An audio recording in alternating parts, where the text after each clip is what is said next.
உங்க வீட்டுக்கு 5000 ரூபாய் வந்துச்சா? போன்ல கிரெடிட் ஆச்சா? அக்கௌண்ட்ல? அது உங்க கட்சிக்காரங்க தானே போடுவீங்க. எல்லா பெண்களுக்கும் வந்திருக்குமே, கேட்டு பாரு வீட்ல. சரி, கடன் வாங்கி போடுறீங்க. ஆமா, அதெல்லாம் செய்ய வேணாமா?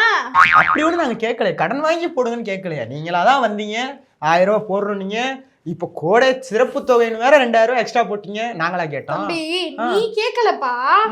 எத்தனையோ ஏழை பெண்களுக்கு இந்த 5000 ரூபான்றது எவ்வளவு பெரிய காசு தெரியுமா? 5000 ரூபாய் தலைவர் போட்டிருக்காரு. எங்க ஓட்ட தலைவருக்கு தான் எவ்வளவு பெண்கள் பேசுறாங்க தெரியுமா? அதுக்காக போட்டீங்கன்னு சொல்லுங்க. அரசு கஜானாவை எடுத்து உங்க ஓட்டுக்கு நீங்களே காசு கொடுக்குறீங்க. இது பேரு உரிமை தொகை. அந்த மாதிரி சொல்லக்கூடாதுல்ல. உடுப்பா.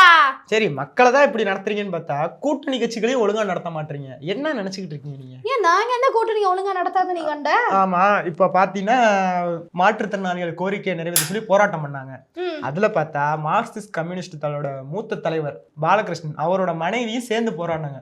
அவர் மேலேயே போலீசார் தாக்குதல் நடத்திருக்காங்க. யார் காரணம்? நீங்க தானே. இதெல்லாம் கேட்க மாட்டீங்களா? ஒரு போராட்டம் நடக்குது அப்படின்னா காவல்துறையினர் கிட்ட முழுமையா பெர்மிஷன் வாங்கிட்டு நடத்தணும்பா. சரி, பொதுமக்களுக்கு இடையூறு ஏற்படுத்தாத வகையில, யாருக்கும் எந்த அச்சுறுத்தலும் இல்லாத வகையில ஒரு போராட்டம் நடத்தணும். இவங்க என்னன்னா அனுமதி எதுவும் வாங்காம இஷ்டத்துக்கு நான் போராடுவேன், எனக்கு கோரிக்கையை நிறைவேற்றுங்கன்னு எல்லாரும் சந்தியில உட்காந்தா சந்தி சிரிக்காதா?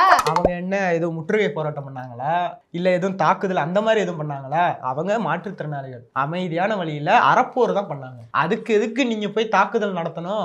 போலீஸ் உங்க கண்ட்ரோல்ல இருந்தா நீங்க என்ன வேணா பண்ணுவீங்களா? இப்ப அமைதியா ஆரம்பிக்கிறதுதான்ப்பா, அதுக்கப்புறம் அராஜகமா மாறும். அதனாலதான் ஆரம்பத்திலே கிள்ளி எறியணும்பாங்கல்ல, அந்த மாதிரி தடுத்து நிறுத்தியாச்சு. அது உங்க கூட்டணி கட்சியா இருந்தாலும் கிள்ளி எரிஞ்சிருவீங்க.